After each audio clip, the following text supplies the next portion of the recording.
Otep à tous, bien-aimés frères et sœurs. Enfin, il a fallu que les gens puissent se gosiller, qu'on puisse perdre toute la salive de notre corps, que les gens puissent pleurer pour que Tshisekedi comprenne qu'il faut se débarrasser d'un chef d'état-major qui n'a pas fait pas le poids, qui ne fait pas l'affaire, qui n'a pas de résultat, qui est nul. Qu'il faut se débarrasser des chefs des opérations militaires sur le terrain. Dans le Nord Kivu,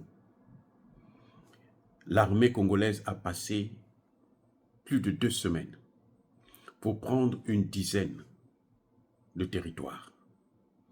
Et les Rwandais, en une journée, en ont repris 5, en une seule journée. Parce qu'il y a eu la complicité d'un général Kabundi et puis le général Tiko.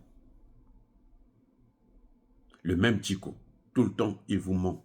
Il fait croire que on l'a attaqué, qu'il a été piégé, on ne l'a jamais tué.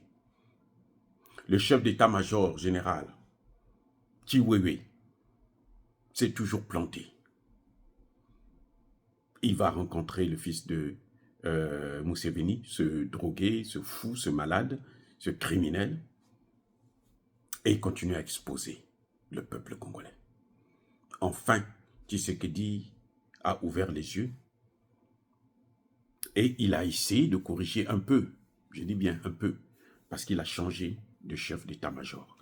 Maintenant, le nouveau chef d'état-major de l'armée congolaise s'appelle Jules Banza Mwilambwe. C'est un lieutenant général qui vient aussi du Katanga comme son prédécesseur, le général Chiwewe. Le général Kabundi, par rapport aux nominations qui ont été prononcées aujourd'hui, je crois qu'il ne peut plus, il n'est plus là. Le général Tiko a été muté. C'est vrai que Chiwewe va maintenant conseiller le président de la République, ce sera le conseiller militaire du président de la République, mais en tout cas, le chef des opérations, c'est Jules Mbanza. Les gens disent qu'il est bon, mais en tout cas, lui, c'est un vrai Congolais. Ce n'est pas un Rwandais. Mais le président a nommé, vous savez, au Nord Kivu, là, il a nommé encore un Rwandais.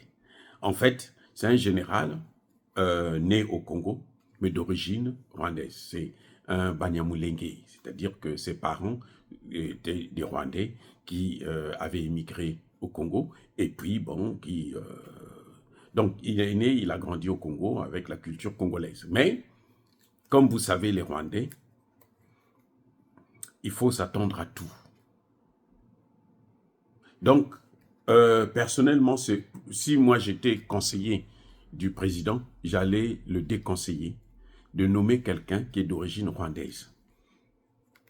Parce que déjà, on le met dans une position difficile de choisir entre son pays d'origine et puis son pays d'accueil. Ah oui, il est obligé de faire un choix. Et c'est un choix qui n'est pas facile. Donc, quand c'est comme ça, il y a d'autres fonctions pour lesquelles on pouvait le nommer. Mais s'il échoue, je dis bien, s'il échoue, alors Tshisekedi sera lui-même l'auteur de cette guerre. Ça veut dire que Tshisekedi et Kagame mangent dans la même assiette. Tout ce qu'ils nous font croire au grand jour, c'est la comédie. Je dis bien si il échoue. Parce que nous savons, et l'armée congolaise l'a prouvé ces 3 dernières semaines, comment ils ont combattu et comment ils ont repoussé, ils ont récupéré le territoire, l'ensemble de Walikale. Et ils étaient en train de prendre maintenant Lubero pour enchaîner avec le Rutshuru et le Masisi. Donc, l'armée congolaise, qui est appuyée par les Wazalendo, que je salue encore et encore, les grands, ça ce sont des grands des grands. Ils ont prouvé qu'ils sont capables de vaincre l'armée rwandaise. Après tout, l'armée congolaise est la 11e, actuellement la 11e armée d'Afrique, devant une armée de génocidaires, de criminels du Rwanda, qui ne fait pas le poids. Vous voyez? Donc, c'est comme on le voit en Ukraine, l'armée ukrainienne ne peut pas faire le poids devant l'armée russe. Ça, c'est une évidence. Mais le problème, c'est que l'armée congolaise est très infiltrée. Très infiltrée. Maintenant, est-ce que Tshisekedi est complice? C'est là qu'on va le savoir. Parce que quand il nomme le chef d'opération dans la zone la plus chaude de la RDC, un Rwandais, alors qu'il se plaint du comportement des Rwandais, écoutez, c'est que s'il est sûr qu'il fera l'affaire, tant mieux. C'est ce que nous demandons. Mais s'il ne fait pas l'affaire, donc Tshisekedi est lui-même coupable, complice à 100%. Donc Tshisekedi lui-même, il est un homme de Kagame. Il travaille pour les Occidentaux. Parce que cette guerre au Congo, ce n'est pas une guerre contre Kagame, contre le M23 ou contre Kagame, c'est une guerre contre l'OTAN. Déjà, Tshisekedi a du mal à aller changer de partenaire. Lui va nous prendre des Roumains, il va prendre des ceci, c'est n'importe quoi, la comédie. Alors qu'on lui a bien dit, aujourd'hui, l'armée qui est capable, c'est l'armée. Les Roumains, là, ils ont peur d'aller seulement en Ukraine. Pourquoi ils n'ont pas intervenu en Ukraine? Pour sauver les Ukrainiens qui sont à côté d'eux. Ils veulent venir maintenant au Congo pour venir sauver les Congolais. Vous croyez que c'est faisable? Non, c'est pas vrai. Donc, c'est ça, les choix de Tshisekedi, je ne sais pas. Bon, on va voir maintenant, un nouveau chef d'état-major, on va voir comment lui va réagir, on va voir comment il va organiser les troupes, on va voir les premiers signes qu'il va poser, puisqu'on n'a plus le temps à perdre. Hein. Il n'y a pas de temps à perdre. Il n'y a pas de récréation.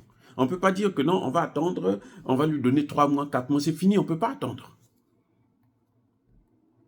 Ah oui, parce que Biden, avant qu'il ne parte là, il veut laisser sa trace. S'il peut avoir balkanisé le Congo, croyez-moi, même Trump ne viendra pas recoller les morceaux. Que ce soit bien clair pour les Congolais, hein, les fanatiques, que ce soit bien clair pour le président Tshisekedi, que s'il croit que Trump est venu pour régler les problèmes du Congo, qu'il se trompe. Alors, il faut qu'il reparte dans une école de diplomatie pour apprendre ce que c'est que la vraie diplomatie. Parce que la diplomatie américaine rime avec le mensonge. On vous fait des promesses qui ne sont pas obligées de tenir. D'ailleurs, ce n'est pas moi qui ai dit que les promesses n'engagent que ceux qui y croient. Le problème du Congo, c'est d'abord les Congolais qui vont le résoudre. Mais le gouvernement congolais doit avoir des vrais partenaires qui vont équiper l'armée congolaise et qui vont l'aider dans le domaine de renseignement. Parce que l'armée congolaise est très infiltrée, il y a beaucoup de trahison, et donc c'est la chose, le plus dur combat, c'est celui-là. Il faut que le président puisse faire confiance à des jeunes que lui-même il a formés, il fasse confiance aux Wazalendo qui ont sacrifié leur vie pour sauver la RDC. Les amis, en tout cas, nous saluons au moins ce changement qu'il y a eu. J'espère que cette fois-ci, le président Tshisekedi a fait le bon choix. Un bon chef se reconnaît par le choix de ses collaborateurs. Je vous ai toujours dit ça. Un bon chef. Il est le chef des armées, il n'a pas besoin d'être un général, un colonel, mais il a besoin seulement de choisir des bons généraux, des bons colonels, des bons lieutenants, des bons capitaines. Vive l'Afrique éternelle, j'ai dit, et j'assume.